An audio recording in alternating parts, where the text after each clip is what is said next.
BNP প্রতিশ্রুতি দেয়, প্রতিশ্রুতি পালন করে। এদেশে যতদিন মাটি মানুষ থাকবে, অস্তিত্ব থাকবে, ততদিন দেশনেত্রী বেগম খালেদা জিয়ার অবদান এবং তার এই যে সংগ্রামের ইতিহাস মানুষ মনে রাখবে।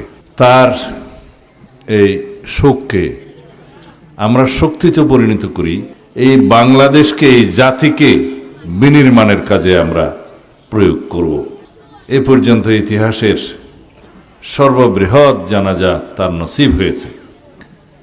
দেশনেত্রী বেগম খালেদা জিয়া আজকে আমাদের মাঝে জীবিত নেই, কিন্তু একথা সত্য, তার মৃত্যুর পরে এদেশের সকল মানুষের অন্তরে, সারা বিশ্বের সকল গণতান্ত্রিক কামী মানুষের অন্তরে তিনি স্থান পেয়েছেন। তিনি সকলের অন্তরের দোয়া পেয়েছেন। এদেশের নির্যাতিত, নিপীড়িত সকল মানুষের দোয়া তিনি পেয়েছেন। সারা বিশ্বের মধ্যে এ পর্যন্ত ইতিহাসের সর্ববৃহৎ জানাজা তার নসিব হয়েছে। আলহামদুলিল্লাহ। এতেই প্রমাণ করে তিনি এদেশের মানুষের কত বেশি প্রিয় ছিলেন, এদেশের মানুষ কত বেশি তার উপর আস্থা রাখতেন, ভরসা রাখতেন। তিনি তার সারা জীবন গণতন্ত্রের জন্য সংগ্রাম করেছেন, মানুষের অধিকার প্রতিষ্ঠার জন্য সংগ্রাম করেছেন, আন্দোলন করেছেন, ত্যাগ স্বীকার করেছেন। তার সন্তান হারিয়েছেন, স্বামী হারিয়েছেন, সবকিছু হারিয়েছেন, কিন্তু পেয়েছেন এই দেশের মানুষের ভালোবাসা, আস্থা।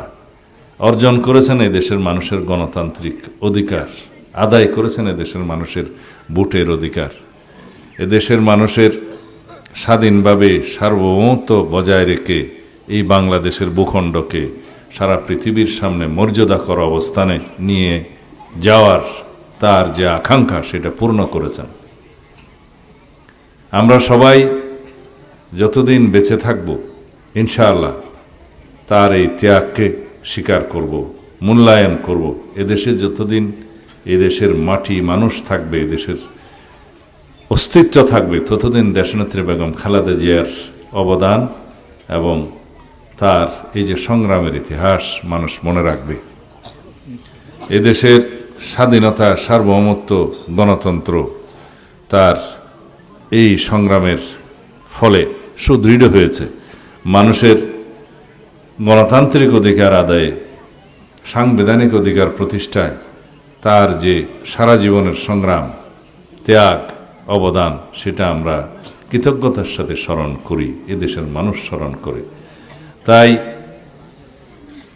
তার এই শোককে আমরা শক্তিতে পরিণত করি এবং সেই শক্তি শুধু সংকীর্ণ নির্বাচনের কাজে ব্যবহার করব না। আমরা তার এই শোককে শক্তিতে পরিণত করে এই বাংলাদেশকে, এই জাতিকে বিনির্মাণের কাজে আমরা প্রয়োগ করব, ব্যবহার করব, যাতে এই জাতি জানুক এই জাতি গণতান্ত্রিক অধিকারের জন্য ত্যাগ স্বীকার করতে জানে।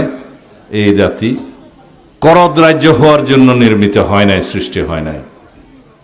শহীদ রাষ্ট্রপতি জিয়াউর রহমান এই দেশের স্বাধীনতার ঘোষণা করেছিলেন, স্বাধীনতার জন্য যুদ্ধ করেছেন, এদেশের স্বাধীনতা অর্জন করেছেন। লক্ষ প্রাণের বিনিময়ে এদেশের স্বাধীনতা অর্জিত হয়েছে। সেই স্বাধীনতা যখন হুমকির মুখে পড়েছিল, এই শহীদ রাষ্ট্রপতি জিয়াউর রহমান আবার এদেশের সিপাহী জনতার অভ্যুত্থানের মধ্য দিয়ে এই দেশের স্বাধীনতাকে রক্ষা করেছে, গণতন্ত্রকে রক্ষা করেছে। আমরা শুধু কথা বলি না, শুধু প্রতিশ্রুতি দেই না। বিএনপি প্রতিশ্রুতি দেয়, প্রতিশ্রুতি পালন করে। আমরা সবাই মিলে বাংলাদেশে আছি, এখানে বিভিন্ন ধর্মাবলম্বী আছে।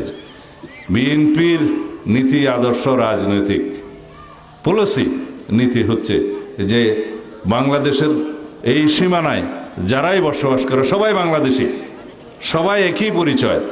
এখানে ধর্মভিত্তিক কোনো বিভাজন নাই, বর্ণভিত্তিক কোনো বিভাজন নাই, ভাষা এবং সংস্কৃতি ভিত্তিক কোনো বিভাজন নাই। যে সমস্ত মানুষ এই ভূখণ্ডের মধ্যে, এই সীমানায়, এই স্বাধীন ভূখণ্ডে বাস করে, সবার পরিচয় এক, তারা বাংলাদেশের সিটিজেন, তারা বাংলাদেশের নাগরিক, সবারই সমান অধিকার। সবাইকে নিয়ে আমরা সম্প্রীতিমূলক একটি সমাজ ব্যবস্থা, সরকার ব্যবস্থা এবং রাষ্ট্র ব্যবস্থা পরিচালনা করার জন্য, প্রতিষ্ঠার জন্য আমরা অঙ্গীকারাবদ্ধ।